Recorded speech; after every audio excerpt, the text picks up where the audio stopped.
Movie के start में हम देखते हैं एक कपल को जो कि स्कॉटिश हाईलैंड के एक जंगल में कैंपिंग करने आए होते हैं, जहां पर गर्लफ्रेंड अपने बॉयफ्रेंड को एक सिल्वर लेटर ओपनर गिफ्ट करती है, जिसे देखकर वो काफी खुश हो जाता है। रात को जब वो दोनों अपने टेंट में थे तो उनकी टेंट की चैन अपने आप खुलने लगती है। अभी वो कुछ समझे भी नहीं थे, तभी कोई खूंखार जानवर उस लड़की को पकड़कर चीर देता है और इसके बाद लड़के को भी। हम देखते हैं कि आज फुल मून है, यानी कि ये काम किसी वेयरवुल्फ का है। इसके बाद हम देखते हैं कॉपर नाम के एक सोल्जर को जो कि जंगल में भाग रहा है और कुछ लोग उसके पीछे लगे हैं। कैप्टन रिचर्ड रायन उसे पकड़ लेता है और यहाँ हमें पता चलता है कि कॉपर स्पेशल फोर्सेस ज्वाइन करना चाहता है, इसलिए उसका टेस्ट चल रहा है जिसमें वो ऑलमोस्ट पास हो गया है। अब बस एक आखिरी टेस्ट बचा है जिसमें उसे एक बेकसूर डॉग को मारना होगा। ये रायन का ऑर्डर था लेकिन वो इसे नहीं मानता। तब रायन कहता है कि अगर तुम एक कुत्ते को नहीं मार सकते तो तुम मेरे किसी काम के नहीं। जवाब में वो कहता है कि कुत्ते को तो मैं मार सकता हूँ लेकिन बिना रीजन के मैं ऐसा कभी नहीं करूंगा। ये सुनकर रायन उसे फेल कर देता है और साथ में उस डॉग को भी मार देता है। कॉपर को इतना गुस्सा आया कि वो सीधा ही उससे भिड़ गया, लेकिन वो क्या ही कर सकता था, इतनी मेहनत के बाद भी वो सिलेक्ट नहीं हुआ। खैर यहाँ सीन शिफ्ट होता है सीधा 1 महीने बाद। हम पहुँच जाते हैं स्कॉटलैंड के उसी जंगल में जहाँ 6 ब्रिटिश सोल्जर के स्क्वाड को उतारा गया है, जिसमें कॉपर भी है। उसके साथ हैं स्क्वाड के कैप्टन सर्जेंट वेल्स,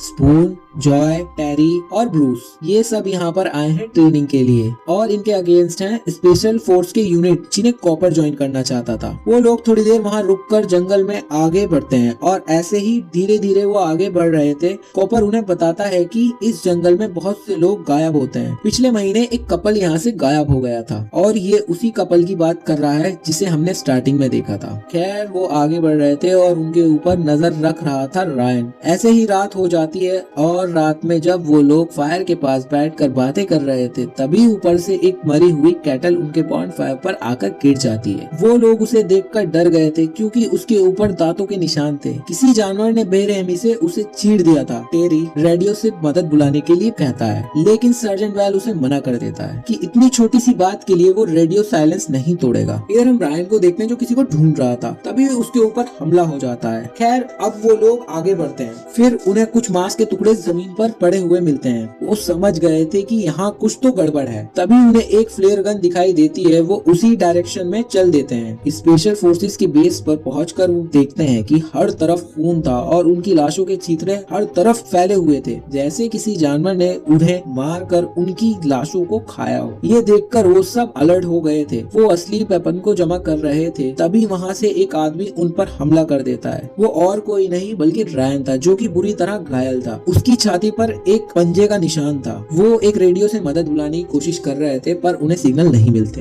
वो रायन को भी संभाल रहे थे और वो कुछ ना कुछ बड़बड़ा रहा था, जैसे कि वो एक ही होना चाहिए था और मुझे यहाँ से ले जाओ इससे पहले कि वो वापस आ जाए। रायन ने ही वो फ्लेयर गन चलाई थी और अब इन सबको दाल में कुछ काला लग रहा है क्योंकि इनके पास तो नकली गन्स थी जबकि यहाँ पर सारी असली गन्स हैं। साथ में बेहोशी के डार्ट्स भी हैं और कई सारे नेट्स भी हैं, जैसे कि ये ट्रेनिंग के लिए नहीं बल्कि सफारी के लिए निकले थे। रायन कहता है कि उसने मेरी आंखों के सामने सबके टुकड़े कर दिए, उससे लड़ने का कोई फायदा नहीं, तुम उनका कुछ नहीं बिगाड़ सकते। सार्जेंट उससे पूछता है कि वो किसकी बात कर रहा है। तभी जंगल में से अजीब आवाजें आने लगती हैं और वो वहाँ से अपनी जान बचाकर भागते हैं। ब्रूस उन्हें कवर दे रहा था, तभी कोई उसके पीछे लग जाता है। वो घबराकर भाग रहा था, तभी एक पेड़ की टहनी उसके आर पार हो जाती है और तभी कोई उसे खींच कर ले जाता है। ब्रूस की लाश को देखकर सार्जेंट भी भागता है, तभी उस पर भी हमला हो जाता है और हमला इतना भयानक था कि उसकी इंटेस्टाइन बाहर आ गई थी। यहाँ उसके भी चीथड़े होने वाले थे, लेकिन सही टाइम पर कॉपर उसे बचा लेता है। कॉपर उसकी हाथों को अंदर फिट करके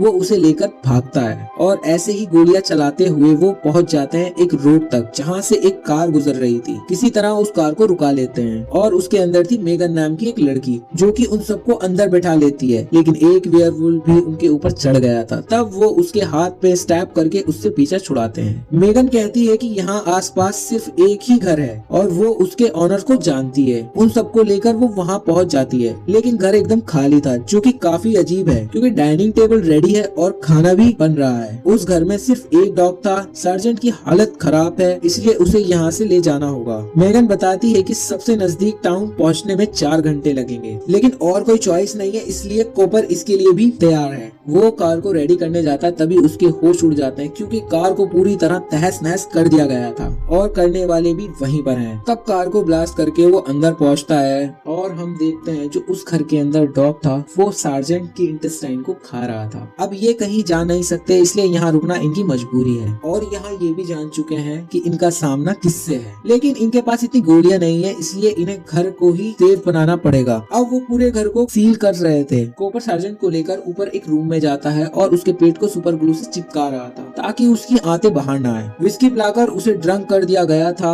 लेकिन फिर भी उसे दर्द हो रहा है, इसलिए कॉपर 2 मुक्के मारकर उसे बेहोश कर देता है। इस बीच मेगन उसे बताती है कि वो एक जूलॉजिस्ट है। इधर बाकी सब हथियार जमा करने में लगे हुए थे और उन्हें कुछ काम के हथियार मिल भी गए थे। मेगन उन्हें लड़ने से पहले बताती है कि उनकी लड़ाई है लाइकेनथेरेपी से, यानी कि वेयरवुल्फ से। वो बताती है कि 1 साल से वो उनके ऊपर रिसर्च कर रही है और उसे पता चला है कि वो टीम की तरह शिकार करते हैं। वो इंसानों की तरह स्मार्ट है और भेड़ियों की तरह खूंखार, उन्हें मारा नहीं जा सकता। अब फिल्मों में दिखाते हैं कि सिल्वर ब्लड उन्हें मार देती है, लेकिन मेगन कहती है कि ये तरीका कोई ट्राई नहीं कर पाया, इसलिए कहा नहीं जा सकता। कॉपर उस घर में रहने वाली फैमिली की फोटो देखता है। तब मेगन बताती है कि उनका नाम है वुड्स और वो खानदान सदियों से यहाँ पर रह रहा है। जैसे कि आप देख सकते हो कि फैमिली में 5 मेंबर्स हैं। अब आ जाते हैं रायन पर, जो कि कुछ देर पहले तक ऐसा लग रहा था कि वो बच नहीं पाएगा, लेकिन अब उसकी हालत एकदम परफेक्ट है और जबकि किसी ने उसका कोई इलाज नहीं किया। ये बात सबको हैरान कर रही थी, इसलिए वो सब जबरदस्ती रायन को वाउंड चेक करते हैं, लेकिन अब कोई वाउंड बचा ही नहीं, वो पूरी तरह हील हो गया है। वो सब समझ गए थे कि रायन कुछ तो छुपा रहा है, इसलिए वो उसे चेयर पर बांध देते हैं। तभी वहाँ अंधेरा हो जाता है क्योंकि उन वेयरवुल्फ्स ने जनरेटर बंद कर दिया। जैसा कि मेगन ने कहा था, वो काफी स्मार्ट हैं, अब वो हमला करेंगे। इधर ये सब भी तैयार होते हैं। इधर वेयरवुल्फ्स अंदर आ रहे थे और ये उन्हें रोक रहे थे, लेकिन गोलियों का उनके ऊपर कोई असर नहीं होता। फिर भी ये सब बहादुरी से उसका सामना कर रहे थे। कॉपर ने तो एक का हाथ काट भी दिया, लेकिन जल्द ही उसे एहसास होता है कि सर्जेंट ऊपर अकेला है। ऊपर जाकर वो देखता है कि एक वेयरवुल्फ अंदर आ चुका था और इससे पहले कि कॉपर कुछ करता,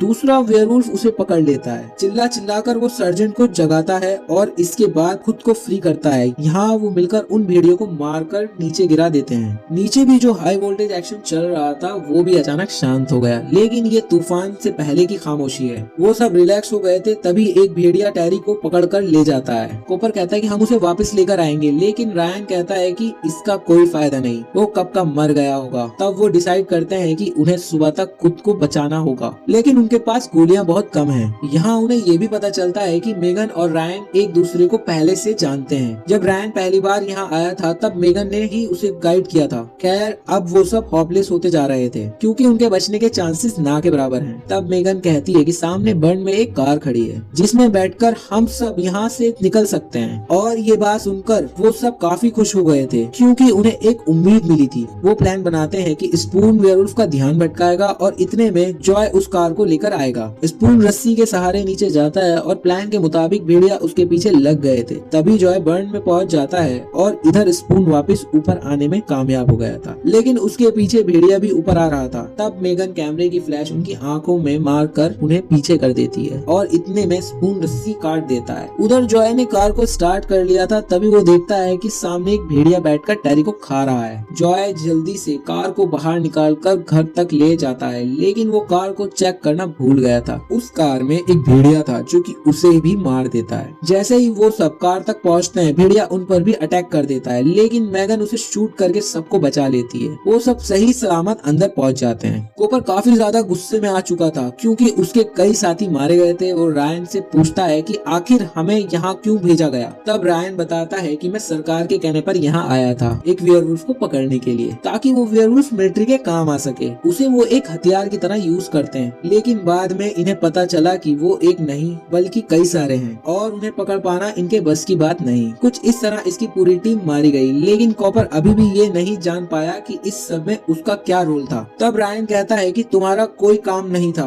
तुम सब बेट थे, उन्हें लाया गया था ताकि वेयरवुल्फ उनका शिकार कर सके और इसी का फायदा उठाकर रायन की टीम उसे पकड़ ले। लेकिन उनका सारा हिसाब किताब गलत निकला, जिसकी कीमत वो अब तक चुका रहे हैं। और कॉपर की टीम को इसलिए चुना गया क्योंकि उसने रायन का ऑर्डर नहीं माना था। ये सुनकर उन्हें काफी गुस्सा आता है, लेकिन वो रायन का कुछ बिगाड़ नहीं पाएंगे क्योंकि वो देखते हैं कि वो भी एक वेयरवुल्फ में बदल रहा है। यही रीजन है कि उसके घाव अपने आप भर गए थे। पूरी तरह बदल जाने के बाद वो उन पर हमला करता है। तब कॉपर उसके अंदर तलवार घुसा देता है, जिस वजह से वो भाग गया था। अब जाकर सब समझ पाए कि असल में वो फैमिली ही वेयरवुल्फ है जो कि अपने घर में आने के लिए बेचैन है। यानी कि पहले वो 5 थे और अब रायन को मिलाकर 6 हो गए। खैर जो भी हो, ये तो उन्हें मारकर ही दम लेंगे। वो पूरा घर छान मारते हैं ताकि उन्हें सिल्वर की कोई चीज मिल जाए, लेकिन अगर सिल्वर उन्हें मार सकता है तो वो उसे अपने घर में क्यों रखेंगे। ये रास्ता तो काम नहीं आने वाला, इसलिए वो डिसाइड करते हैं कि वो उन सबको जला देंगे और यही बेस्ट मौका है, क्योंकि मेगन कहती है कि अभी वो उस बर्न में आराम कर रहे होंगे और उन्हें ये सब जल्दी करना होगा, क्योंकि आप जानते ही हो रायन की तरह सार्जेंट भी अब वेयरवुल्फ बनने वाला है। बाहर खड़ी कार में एक गैस सिलेंडर रखकर वो उसका फ्यूल पाइप काट देते हैं और कॉपर उसे बर्न तक ले जाता है। तभी सार्जेंट आग लगा देता है और वो कार ब्लास्ट हो जाती है। कुछ इस तरह वहाँ से निकलने की आखिरी उम्मीद भी उन्होंने तबाह कर दी।